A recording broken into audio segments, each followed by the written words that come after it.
Hello, welcome to Conversations with T. Needs no introduction is Andrew Knack, and he's joined us to take some questions. Good morning, Andrew. Thank you so much for joining us. Oh, it's my pleasure. Thanks so much for having me. It's great to be here again.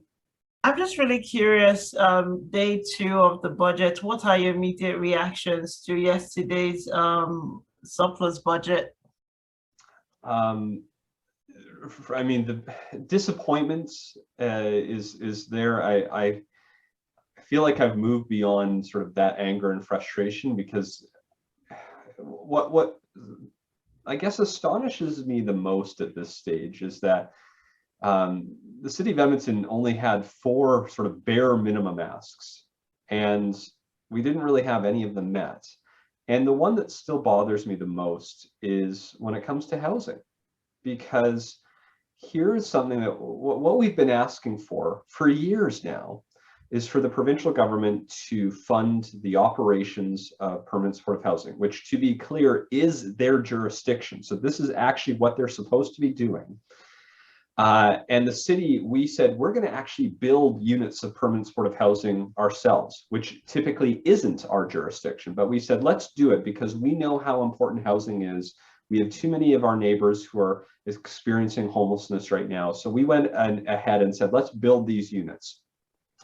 And all we need the province to do is fund the operations, and then we could be helping hundreds of some of the hardest to house people.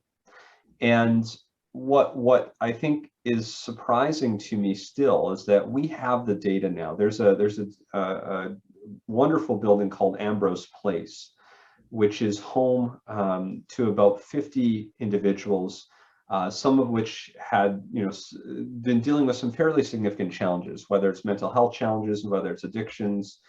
And what we found from Ambrose Place is that when you provide proper supportive housing, where you have 24/7 wraparound care and support, most importantly, you help the people. You can actually save lives.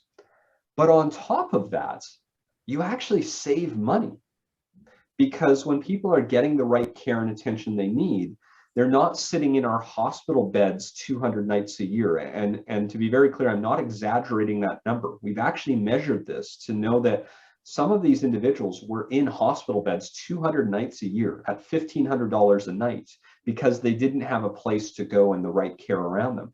When they had it, they didn't have to go to hospital beds. And so the data shows that permanent supportive housing saves lives and would actually save the province money. And so in this budget, they didn't even have to increase their budget, and they could have saved hundreds more lives, and yet they still didn't. And so that's why I'm confused, because the provincial government, through their actions, are showing, in my mind, that they just truly don't care about helping sort of our most vulnerable.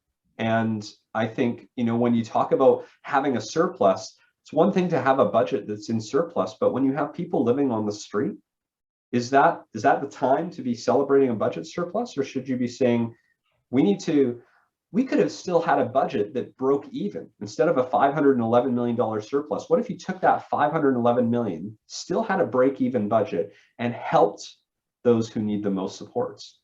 That, to me, is what we should be doing as a society, not saying, well, we've got a surplus, but that's on the backs of those who need the most care. And so that's why I'm really disappointed to see yet again a lack of response and a lack of acknowledgement that there are serious issues that we are dealing with, not just in Edmonton, but across this province, that aren't being dealt with.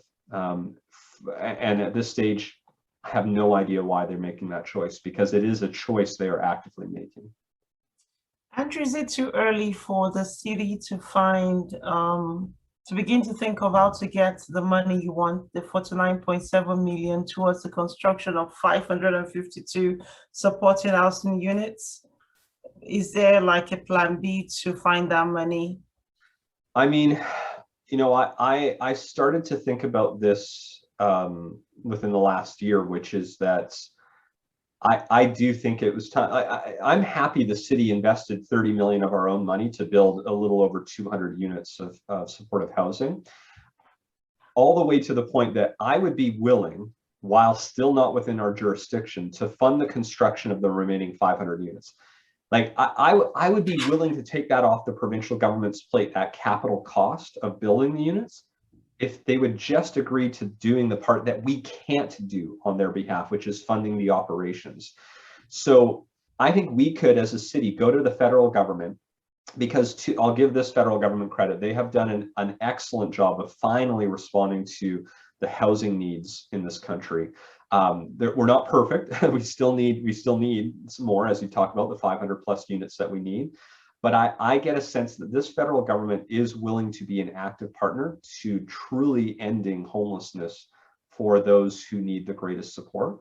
So I think between the city and the federal government, we could fund the rest of those units. We just need the province to then do their part and fund operations, which again, would actually not cost them any net new money. They would save money on their healthcare system. So I think we can figure out the construction. We just need a partner, a willing partner to help do the operations. Is it true that, I'm not quite sure if I got this on your Twitter feed, that the UCP government put more money into Calgary because that's where their base is at?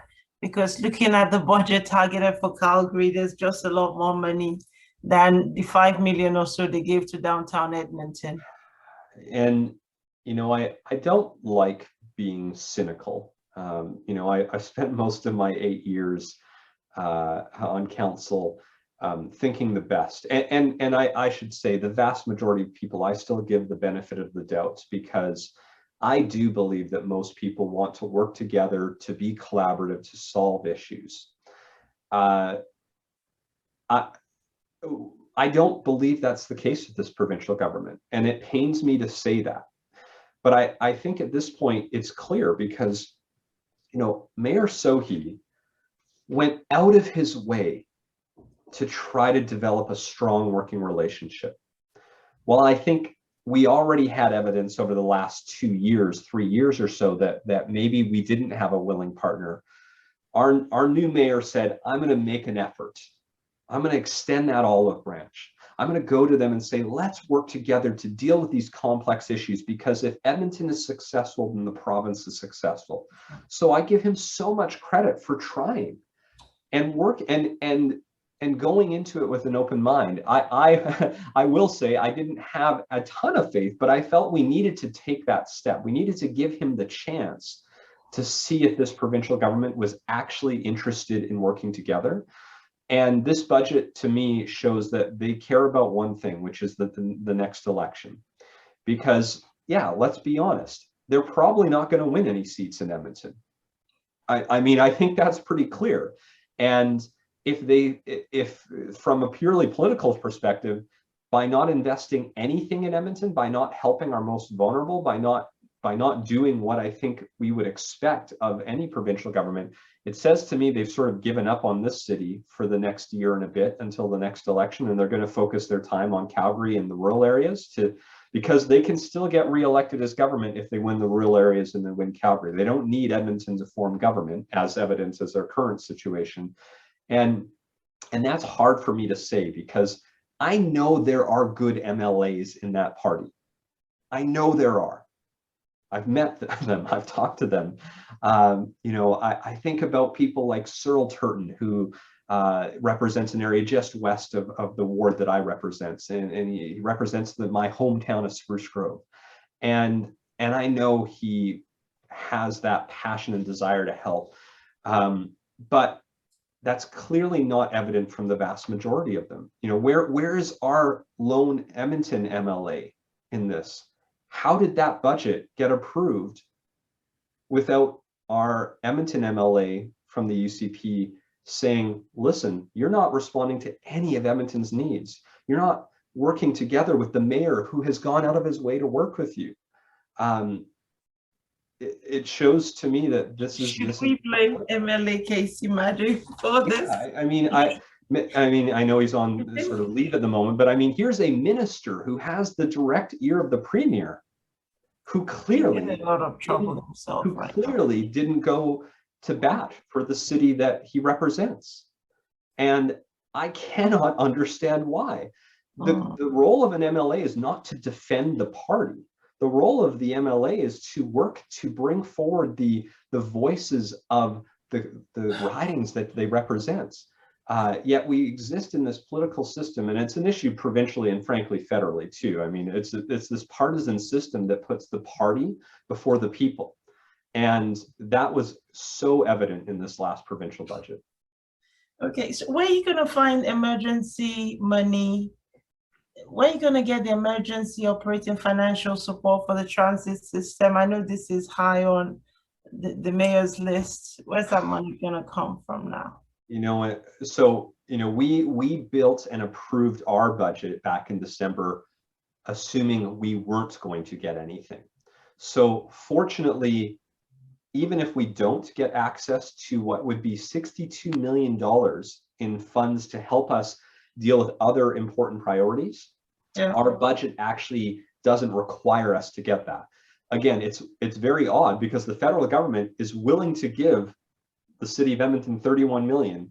They just wanted to make sure the province is a willing partner. And this budget showed that the province doesn't want to take $31 million of federal funding. And this is a province that constantly, the provincial government that constantly talks about, oh, we need a fair deal. We need a fair deal for Alberta. Well, a fair deal is taking advantage of the funds that the federal government makes available to address real needs.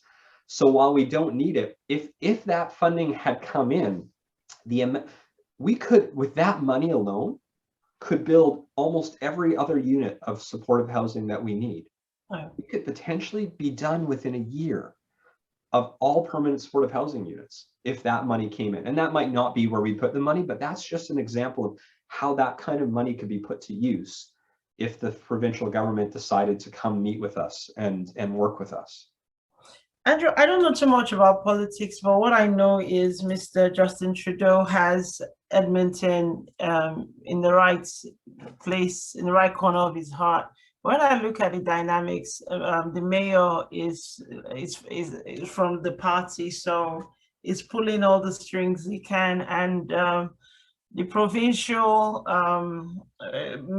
premier is not, doesn't like Mr. Trudeau at all. So, you know, he's even taking Mr. Trudeau to court about the Emergency Act. So it tells me, I don't know. Let's get back into this interview. Sure. You've gone past 100 days, and this is your 8th year, you just said. When you look back, what are some of the legislative accomplishments you can attribute to? We're a little over 100 days now, 121 days maybe? I don't know. You know, something like that. I'm good. So I'm glad someone's keeping track of the exact number of days. I have nothing else to do. Monitoring everyone. You know what? I think there's, I give this council a lot of credit. They have been dealing with some incredibly complex issues. I truly don't think I've been busier in this last sort of 6 to 8 weeks period. I don't think I've been busier this time than I have any time in my last 8 years. So for this new council, which is made up of so many new people, they are handling this in incredibly thoughtful ways. So I look to our budget where we saw a major investment in a lot of different social programs and services that are going to help those who need some of the greatest supports. I saw, and yet, you know, a council that even with all of that money that we invested into these important programs and significant capital projects, new rec centers, as an example, we still managed to keep our budget as one of the lowest increases in the region, if not the lowest increase in the region, and the lowest of the major Canadian cities. So here's a council that has shown the ability to invest in these important critical services while also keeping costs down. So that was a major significant accomplishment, I think, by this council in the last 100 days. I think from there, and this is one of the topics you wanted to talk about, but the anti-racism strategy is I think, significant leap forward. I don't think there's any city doing anything quite like this. And obviously, approving a strategy is one piece, and then implementing that is something entirely different. But I have a lot of hope from what the conversations around this strategy, when we had the committee meeting last week and the council meeting this week on it, I have great hope, and I have a great sense that the community is in this together to work on this very serious issue. So that, I think, is a massive accomplishment for this council, and will provide likely a model for other cities across this country and hopefully across the world, and how you tackle something as important as anti-racism. Yes, Andrew, this takes us into an important segment. Actually, I want to ask you a couple of questions about the anti-racism strategy. It excites me as a person, but I've been to city council several times. How do you implement this thing when city council is white? Well, and I think it's a great question, right? And I try to recognize that I come from a very different lived experience than many other folks in the city. And I think the way you do it is by making sure that when you're creating the strategy, which is how it was done, you are empowering those voices who have had those lived experiences to say, here's how you do the work. It wasn't people who look like me saying, here's how we're going to solve racism in the city, because we clearly have not done everything that needed to be done on this front. Now, there's a fine line, because the last thing you want to do is force people of color to solve all the problems that were created by folks with a different perspective, folks who have come from a background like mine. But at the same point, you need to make sure that when people of color are speaking and telling you, here's how you might best solve this, that you take that very seriously, and you don't try to say, well, what if we tweak it this way? We took the strategy which was created, which had some very clear recommendations, and we accepted them all. We accepted that strategy, and we're going to invest in that strategy. And it was created by the entire community. It was not created by a handful of people who are all folks who are white, who haven't had lived experiences of racism.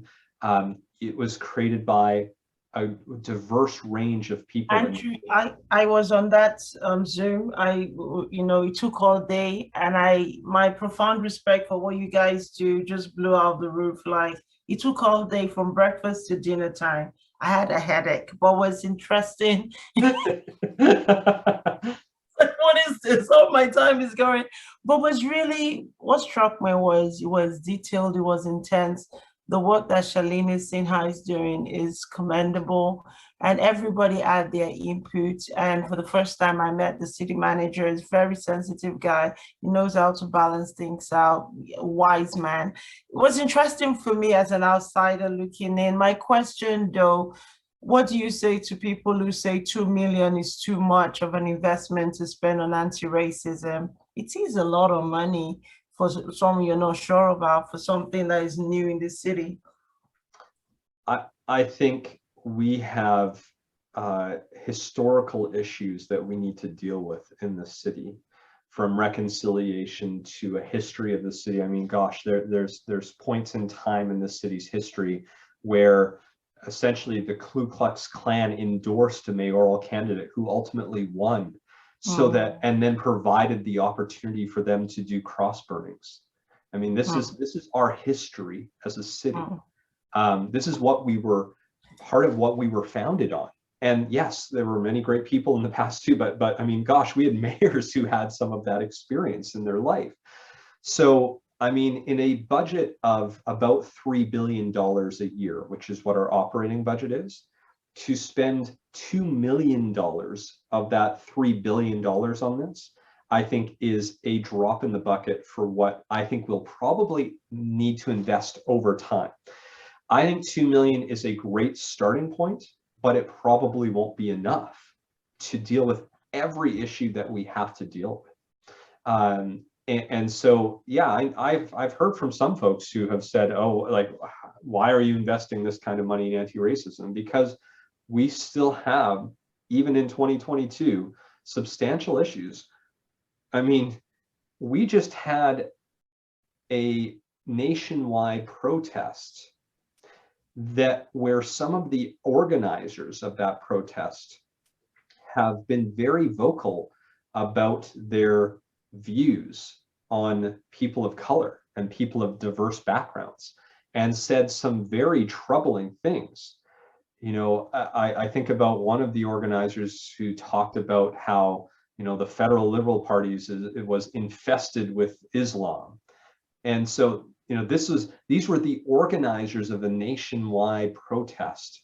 So if we don't think that there's still a very real issue about racism that we have to deal with, I think once you start to talk about that and acknowledge that reality still exists, 2 million is in my mind a very small investment to make to start dealing with something in a very serious way. And again, this is the beginning of what will be a long journey.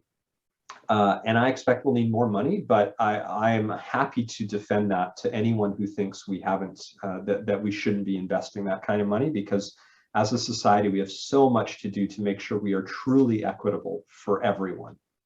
I think what worries me, Andrew, is the implementation of all this. And I'm just concerned that I'm just thinking, how will stimulating healing and facilitating recovery for communities affected by AIDS-based violence, what would that even look like? How do you stimulate healing and facilitate recovery? What I need healing. Heck, I'm a BIPOC woman. What is, because it's so subjective, isn't it? I don't know. I find it really complicated with, you know, but that's one outcome on your, you know. It's true. Some of these are hard to measure, but that's not unique to what we deal with in municipal government. There are some things that are truly hard to measure that are just expected as a community, right? We you know, we can talk about the health outcomes of having access to recreation. We can talk about mental health impacts of having access to green space and amenities. But even in those examples, it's hard to always directly correlate this specific dollar amount in recreation center investment produces this specific outcome to the health of our society and health of our city. There's connecting lines, but it's not a one-to-one comparison, right? So this issue, when we're talking about anti-racism, the same thing will be said. There's going to be things that are done here that we know will have an improvement in quality of life, but we're not always going to be able to say this dollar produced this specific outcome. And I think we should always try to do that. We should try to see if we can connect those dots as much as we can. But we also have to recognize that creating an equitable and just society is not something that's easily measured. It's not something that you can say, oh, to do that, you need to spend, you know, $10.75 million and you can have an equitable and just society. There's no way that will happen. So I think our goal is measure as much as we can, try to show that. And I think there are tools that we can use to measure those outcomes, but also don't be so focused exclusively on those dollars that you end up missing the bigger picture. I'm going to give one other tangible example. We talk a lot in transit. We've talked a lot about, as a city over the years, we focused almost exclusively on cost recovery, how much we get from the fares that come in. That was sort of our almost lone guiding metric that we used. But when you're thinking about the societal impact of transit, you should be focused on things more than just how much you recover from the fare. You should be thinking about, does this connect people in an efficient way to educational and employment opportunities? Does this allow people to get easier access to the services and amenities they use? And you can't necessarily put an exact dollar amount on that, but I think it would be hard to argue that transit doesn't have a true value impact on people's lives, even if I can't say this dollar amount produces this exact income. Again, we should measure it where we can. We should keep track of the dollars, make sure we're, you know, if we're doing a program, surveying those who have used the program to understand how they have felt and the impact of that program. But don't get caught up exclusively on saying, I need to know exactly how this dollar, what percentage this helped increase equity, because there's no way to properly do that. Okay, so is there any talk, thanks Andrew, is there any talk in finding a liaison person to coordinate advocating, increasing the sense of solidarity and connectedness? Because each BIPOC community has different needs. We've got our Islamic sisters, Somali, Eritrean, Ghanaian, and we're all different. So at the end of the day, is it just a committee, or there will be one person that would be working, or a team of people working to increase the sense of solidarity and connectedness between all our diversities? That's where it gets really complicated, doesn't it? One of the key recommendations from the strategy was the creation of an independent anti-racism body. And this was based on the feedback that was being received through the engagement. So this came from the communities that were part of this day-to-day work. So I think that is going to be the way to ensure that we are trying to, as best as we can, address the wide range of needs from the many different communities that exist. As you talked about, there's not just one set of needs for all BIPOC, the entire BIPOC community. It is a wide range of needs, and you need to have that body as representative as possible, so that we're not missing gaps, so that we're trying our best to address the range of needs that exist. So I think that's the mechanism that we would have, and that in combination with the group like our current Anti-Racism Advisory Committee, I think through that work of those bodies, we'll make sure we represent the needs of as many different people as possible. Andrew, LCC Media has been in this space since 2019, and we weren't even invited to any of those things. He says influencing all organizations and partners in Edmonton to create anti-racism strategies. And I don't know, I'm not quite sure our work is even effective enough. If important conversations are happening and we have to be finding where all these informations are, what does it take to be one of the organizations that'll be a partner with Edmonton, I think I think that the challenge was, and when Mayor Sohi made this as sort of the very first motion of this new council, he said, come back within 100 days, which, as we probably all know, when you're dealing with complex topics, particularly something as complex as anti-racism and everything that's contained within that, 100 days isn't enough to do everything you need to do to engage everyone that you need to engage. Invite LCC Media. Sorry? To invite LCC Media. Right, to invite everyone that probably needs to be at the table. I'm always reminded of that saying, don't let perfect be the enemy of good. And it's something I try to repeat to myself more often, because I think sometimes we want to make sure that this, for example, this strategy, if we had taken 2 years to do the strategy work before bringing it forward, you could probably be pretty close to perfect. I think it was, in this case, this is an example of, it was better to create this strategy, recognizing no strategy that was ever going to be created was truly going to be perfect. It seems like, based on the feedback, that generally speaking, it's headed in the right direction. So I think it was better to do this in a more condensed time frame. And then now that we have this, everyone needs to be engaged. There were plenty of people, and we heard some folks at the committee meeting say, we weren't really part of this engagement, and we're ready. And just so you know, we want to be part of this going forward. But what I didn't hear in that is individuals come forward and say, even so, I wasn't engaged, and I don't think you should approve this strategy. What I heard more so was, the strategy seems to be headed in the right direction.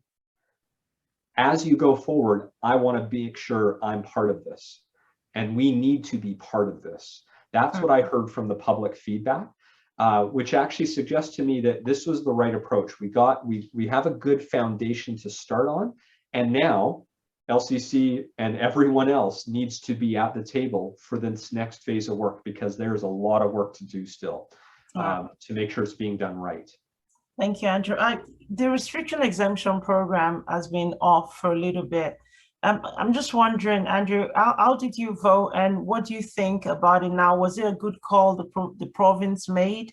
And how long is the face mask mandate gonna go on for in Edmonton? We'll start on the restriction exemption program. You know, the tough answer is I don't know if it was the right decision, because none of us have the recommendations that Dr. Hinshaw made to the provincial government. And I think that makes it really hard to be as informed as we would like to be. And hearing some of her press conferences when she was asked about it, she deferred answering to the Minister of Health, which sometimes saying nothing says quite a bit. And I think we can all read between the lines and gather that that probably wasn't her recommendation to take the action that they did.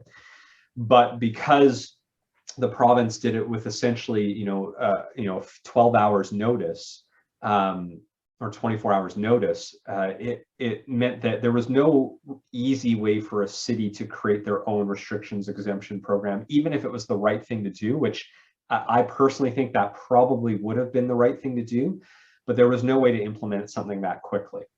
So that leads to the face coverings bylaw, which is still within our control. And the way our bylaw is currently worded is that it requires that once the province removes their public health order related to masking, which we're expecting will likely happen on March 1st, and once it's very clear to say, and once cases are below 100 per 100,000 people for 28 consecutive days, then that is when council is supposed to review the bylaw within 30 days of that taking place. So our bylaw will actually still be, assuming they remove the bylaw or their public health order on March 1st, Edmonton will still have a bylaw in place that requires masking in the indoor environments. Now, I have a feeling that even though we've set those two measures as a requirement to advance a review, we may review it earlier than that. But truly, I think the earliest council would likely revisit is March 14th, which is our next city council meeting. And in my view, at this stage, I haven't seen any evidence that suggests we should remove that particular tool. We're at the stage now where essentially every public health measure is being removed.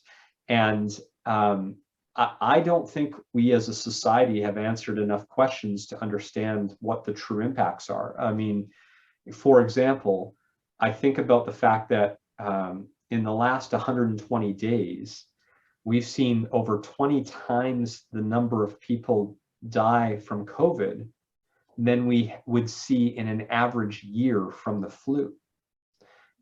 And so we're still in a pandemic, right? Now, the question is, do these public health measures help prevent additional death, or at this point, because of the rate of vaccination, would it really make a difference?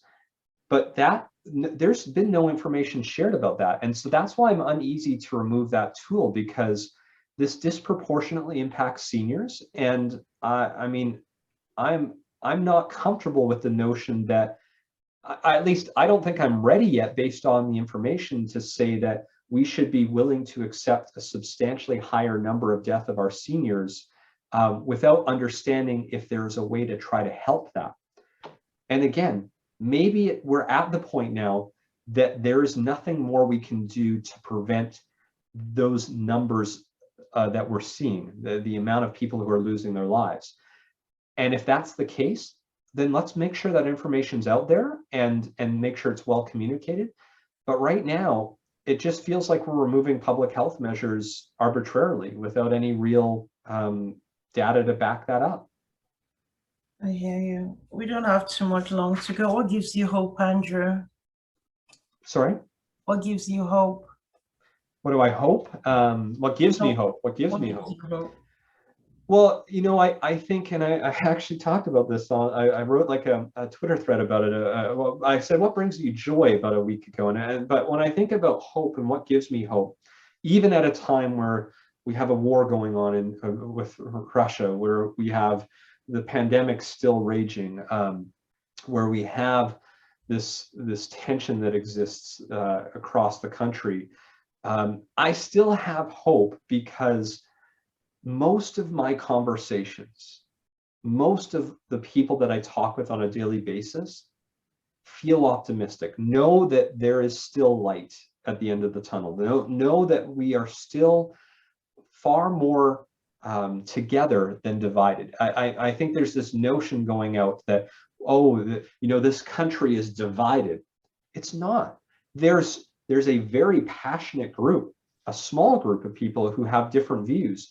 But as a country, I don't think we are.